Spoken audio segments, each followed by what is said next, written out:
نحمده في الأسائل والبكر حمدا ندفع به السوء والضرر ونؤمن بالدارين وبكتبه ورسله وبالقدر. أشهد أن لا إله إلا الله وحده لا شريك له ولا ظل له ولا ملجأ من دونه ولا مفر. أحد فرد صمد ليس له صاحبة ولا ولد بل تعالى فقدر وجهر بالخبيه فستر ووسع الرزق على من شاء من عباده ويسر وزيقه على من أراد من خلقه وعسر. لا يسأل عما يفعل ربنا العظيم الأكبر. وأشهد أن سيدنا ونبينا ومولانا محمد عبده ورسوله وصفيه وخليله سيد الخواص ولب الخير بعثه الله نبيا ورسولا واصطفاه وليا طاهرا عربيا مشرفا معظما قرشيا صاحب المجده الأزهر وجد الأطهر والجبين الأزهر وخص بالشقاقة العظمى في يوم المحشر.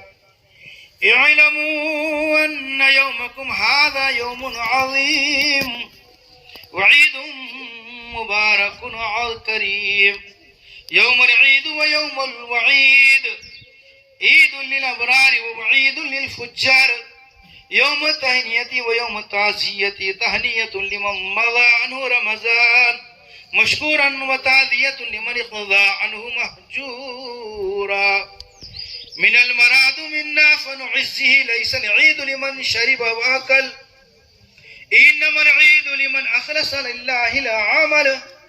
ليس العيد لمن لبس الجديد إنما العيد لمن خاف يوم الوعيد. ليس العيد لمن تبخر بالعود إنما العيد لمن تاب ولا يعود. ليس العيد لمن نسب القدور إنما العيد لمن سعد بالمقدور. ليس العيد لمن ركب المطايا إنما العيد لمن ترك الخطايا.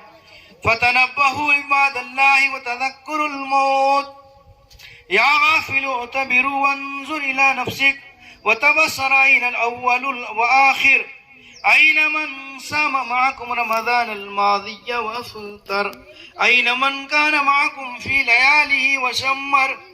أين من كان معكم في مثل هذا اليوم وبكر؟ أين الآياء والأبناء والخلان والمعشر؟ أين من مضى من الملك والعسر؟ قال النبي صلى الله تعالى عليه وسلم: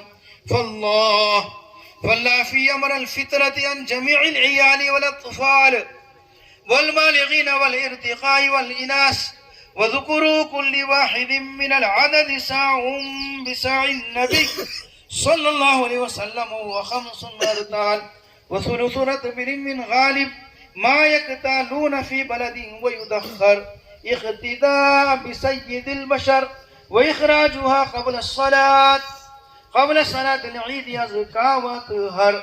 ومن لم يخرجها فليخرجها في بقية هذا اليوم وشاكر لمن له شكر. وعن النبي صلى الله تعالى عليه وسلم أنه قال: لم يزل صومكم معلقا بين السماء والأرض إلى أن أحدكم يؤدي زكاة صومه كما جاء في الخير. وعليكم بالصيام 6 أيام من شوال متوالية وغير متوالية. قال النبي صلى الله عليه وسلم: بالملابس وتذكروا باجتماعكم هذا يوم المحشر. اللهم يا من خلق وصور وقضى فقدر اغفر لنا ما تقدم من ذنبنا وما تأخر برحمتك يا أرحم الراحمين.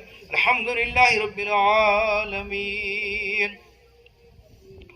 فإذا برق البصر وخسف القمر وجمع الشمس والقمر يقول الإنسان يومئذ أين المفر.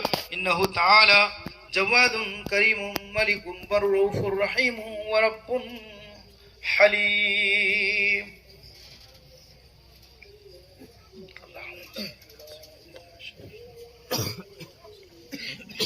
तो माफ कर दे। शरीक हयात देती है कि मैं आपको तभी माफ करूंगी तब आप जन्नत में मेरा हाथ पकड़ मुझको जन्नत पे ले जाएंगे। वादा करो। बेगम की साहिबा भी वादा करो। आप वादा पढ़ के जन्नत में ले जाने का वादा होता है, तब कहीं जाकर के जो है ये मामला होता है। ईद का दिन है, खुशी का दिन है, अल्लाह का शुक्र बजा लाने का दिन है। मेरे भाई,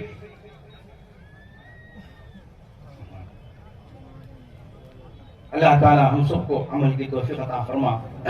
जितनी नमाज है, इबादतें हैं, ये तमाम चीजें अल्लाह की रजा के लिए होना चाहिए। ऐसा नहीं कि दिखावे के लिए ना हो। आप खैरात कर रहे हैं,